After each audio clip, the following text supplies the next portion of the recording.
Sukirman berjumpa kembali dengan Anda dengan materi penyusunan laporan dan referensi sistem AFAD.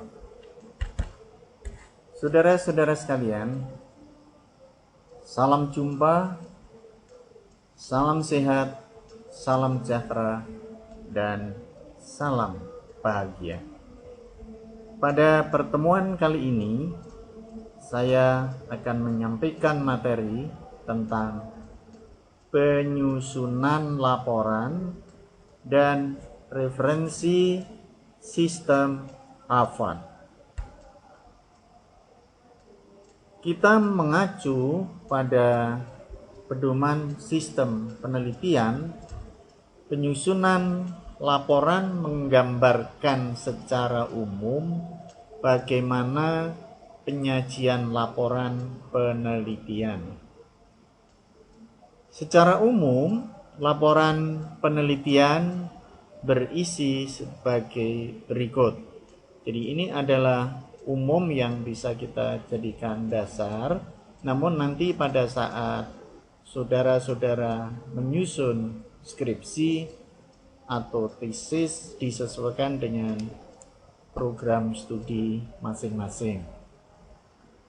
Yang pertama adalah halaman judul, 2 lembar pengiriman, 3 lembar pengesahan, 4 daftar isi, 5 ringkasan, abstrak atau eksekutif summary.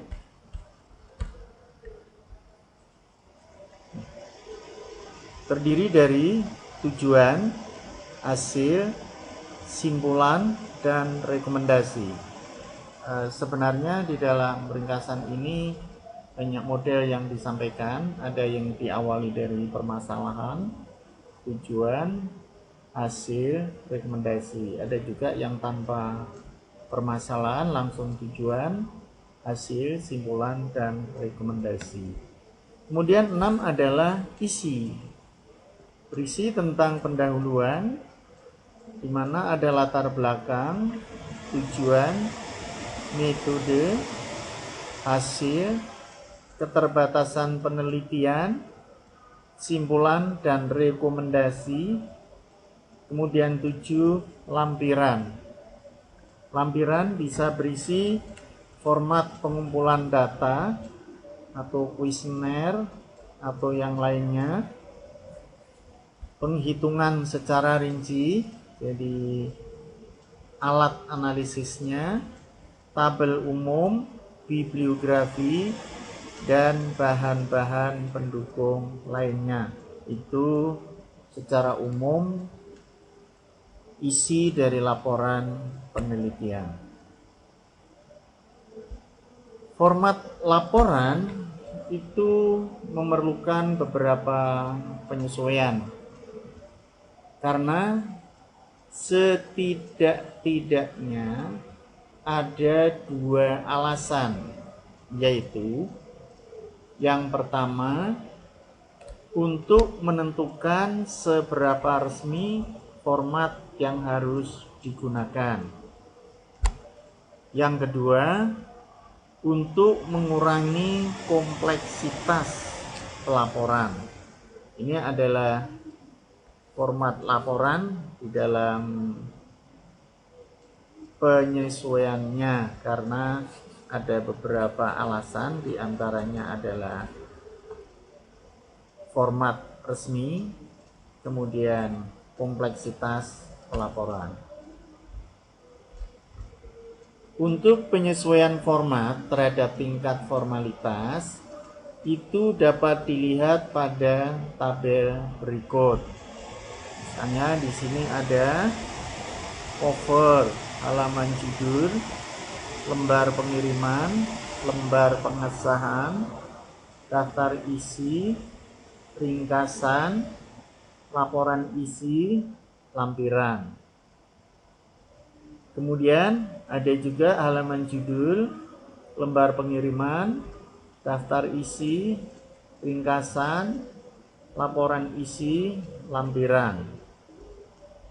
Bisa juga halaman judul, daftar isi, ringkasan, laporan, lampiran. Halaman judul, daftar isi, laporan, lampiran. Halaman judul, laporan, laporan isi, lampiran. Ini penurunan tingkat formalitas. Jadi semakin sini makin sederhana dengan adanya berbagai macam pertimbangan. Bagian-bagian dari suatu laporan pada umumnya memiliki format sebagai berikut. Ini secara umum ya yang kita bisa lihat dan memudahkan secara bersama-sama. Halaman judul. Bagian ini meliputi judul laporan, kepada siapa laporan tersebut dibuat, dengan siapa laporan tersebut dikerjakan, dan tanggal presentasi. Jadi di sini sudah jelas di dalam halaman judul kepada siapa laporan dibuat. Jadi misalnya ini ada lembaga yang membiayai, atau misalnya kalau universitas ya prodi sebagai syarat untuk lulus apa dan seterusnya, dan siapa laporan tersebut itu dikerjakan, misalnya kerjasama dengan PT apa dan seterusnya. Halaman pengiriman, bagian ini hanya terdapat pada laporan semi formal atau resmi dan formal saja. Tujuannya adalah untuk mengirimkan laporan kepada si penerima. 3. Lembar pengesahan. Bagian ini untuk mengesahkan penelitian, siapa yang bertanggung jawab dalam penelitian tersebut, dan sumber data yang mendukung penelitiannya itu apa. 4. Daftar isi.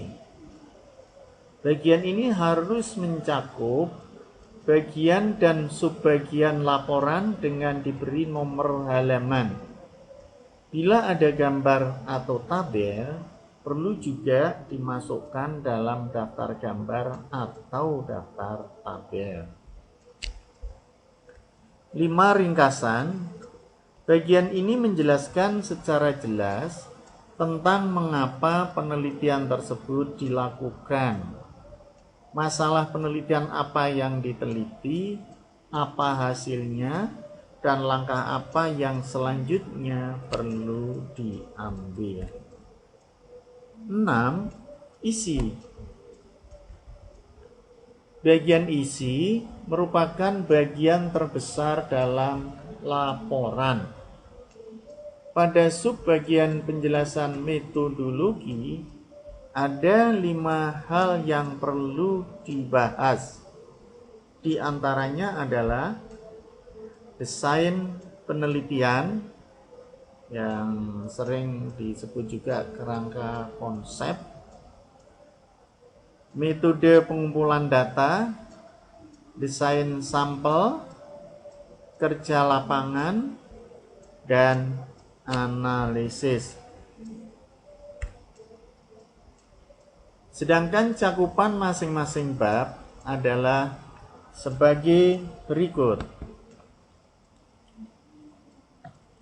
Pendahuluan terdiri atas uraian mengenai latar belakang masalah, perumusan masalah, tujuan penelitian, metodologi, sistematika penulisan. Survei literatur mengidentifikasi secara cermat semua teori dan studi empiris sebelumnya yang relevan dengan topik penelitian, bisa berupa skripsi, tesis, disertasi, dan sebagainya. C. Metodologi. Metodologi menjelaskan kronologis penelitian, termasuk cara pengumpulan data, macam data, alat analisis, dan model yang digunakan. Di analisis data, menyajikan hasil-hasil utama penelitian yang mengikuti metodologi yang telah digariskan. Kesimpulan dan implikasi, menyajikan pernyataan apa penemuan penelitian ini dan tindak lanjutnya. 7. Lampiran, berisi bahan-bahan yang mendukung dan bermanfaat bagi pembaca. Jadi di dalam lampiran ini membuktikan bahwa data yang dianalisis itu memang ada dan bukti analisisnya juga ada, ditambah dengan dukungan-dukungan lainnya. Nah, sekarang kita lihat dari proses penulisan secara singkat dapat digambarkan sebagai berikut. Mengumpulkan bahan dan data dari sisi organisasi, bahan-bahan apa yang mau dipakai, memilih format penulisan, membuat skema rinci, menulis konsep pertama, pemeriksaan, periksa tulisan agar mudah dibaca, koreksi tata bahasa dan ejaan, evaluasi kelayakan, evaluasi isi, pengolahan kata final, dan sirkulasi atau publikasi. Skema laporan memiliki dua fungsi utama. 1. Menunjukkan urutan penyajian laporan, ditunjukkan oleh urutan pada halaman. Yang kedua, menunjukkan bagaimana bagian-bagian yang ada saling terkait, ditunjukkan oleh indensitas atau indentation subbab yang ada. Terdapat dua cara pokok dalam menulis skema laporan. Pokok yang pertama, metode tradisional. Di sini menggunakan nomor dan huruf untuk menunjukkan tingkat subordinasi. Yang kedua, metode baru atau desimal, menggunakan sistem desimal. Menulis konsep pertama seringkali menjadi kesulitan yang dihadapi pada penulisan sebuah laporan penelitian. Ada beberapa saran. Pertama, konsolidasikan waktu. Kedua, jika ditemui kesulitan untuk memulai, letakkan pena di atas kertas dan tuliskan semua yang ada dalam benak Anda. Ketiga, jangan melakukan revisi dan koreksi yang berlebihan pada konsep pertama. 4. Gunakan tape recorder bila memang dapat membantu Anda sebelum Anda menuliskannya di atas kertas. Revisi. Hal yang paling penting dalam pemeriksaan tulisan adalah objektivitas. Salah satu cara adalah menyingkirkan draft yang telah dibuat sebelum merevisinya. Cara yang lain adalah meminta orang lain untuk membaca dan mendorongnya untuk memberikan saran. Tujuan utama dari revisi adalah untuk menghilangkan masalah ketidakjelasan wijuinis. Terdapat 4 kriteria revisi yang dapat dijelaskan sebagai berikut. Jadi pada saat kita akan melakukan revisi atau menghilangkan beberapa masalah yang tidak jelas, ini ada 4 kategori yang bisa dijelaskan sebagai berikut. Yang pertama, periksa tulisan agar mudah dibaca. Kedua, revisi tata bahasa dan ejaan. Ketiga, evaluasi kelayakan. Keempat, evaluasi isi. Nah, ini ada 4 kriteria untuk merevisi suatu rencana penelitian. Referensi.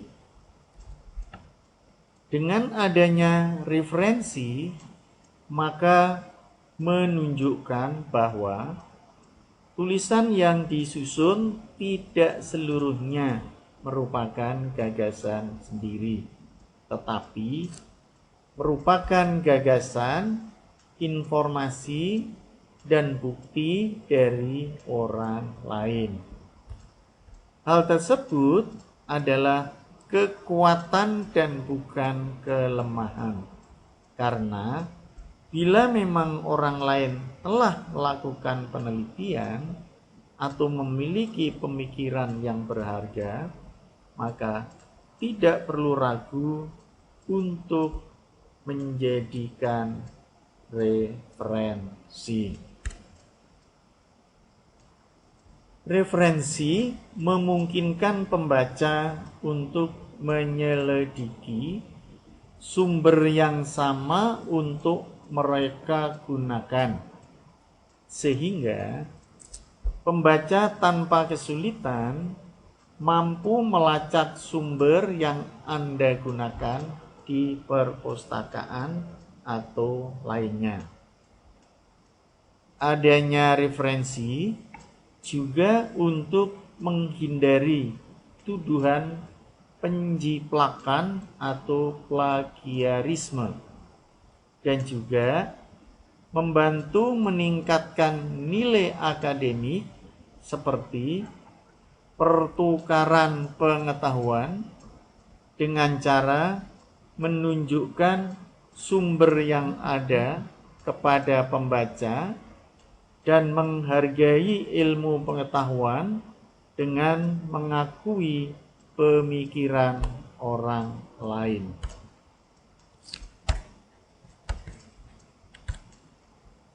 Nah, sekarang kita lihat di sini bahwa ternyata di dalam memungut referensi itu diperlukan banyak sekali sumber.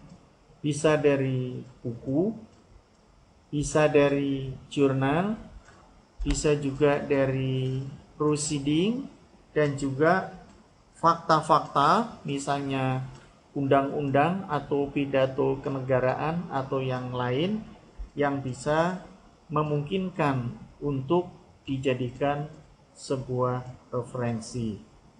Namun demikian, di dalam merujuk referensi-referensi tersebut, saudara juga harus hati-hati, karena hampir di setiap lembaga penelitian, baik itu universitas maupun lembaga penelitian umum, akan memberikan batasan referensi sehingga semua referensi yang digunakan itu tidak terlalu tua, atau dengan kata lain merujuk pada referensi yang terbaru.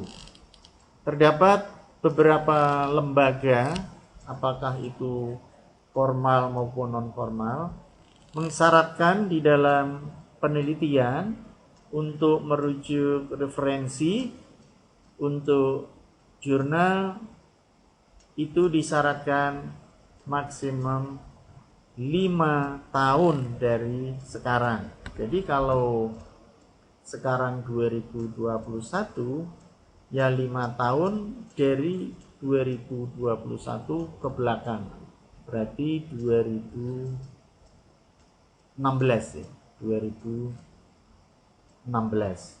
Sedangkan buku itu 10 tahun.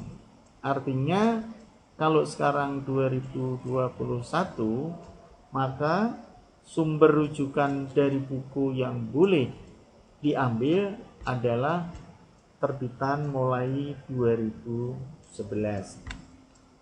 Namun demikian, bisa jadi kesulitan untuk mencari rujukan tersebut, maka diizinkan menggunakan buku yang melebihi dari tahun yang disyaratkan, dengan catatan ada konsultasi atau ada pendampingan dari buku tersebut. Nah, jadi dari sisi referensi itu sendiri, jelas ini merupakan sesuatu yang menguatkan tindakan penelitian kita di dalam menyusun laporan penelitian. Jadi, posisi dari kekuatan referensi ini menunjukkan bahwa penelitian yang dilakukan itu memang benar-benar sebuah penelitian yang sudah pernah dilakukan orang lain, sehingga ada kepastian bahwa benar itu merupakan sesuatu yang perlu diteliti.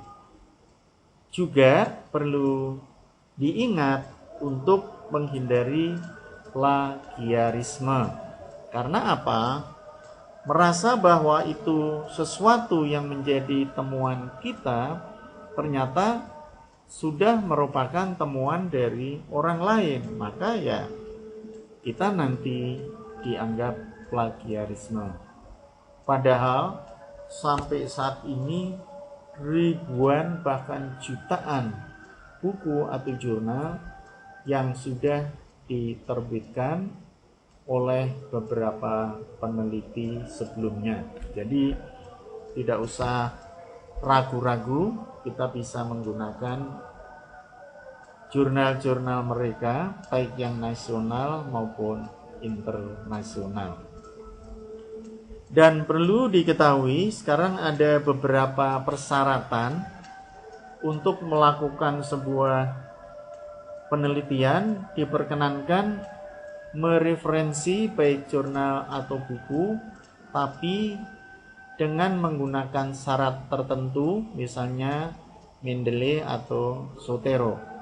Nah, itu adalah salah satu alat yang sudah dipakai secara internasional dan dengan mudah untuk bisa digunakan, mengetahui itu adalah tulisannya siapa yang dirujuk dan tahun berapa.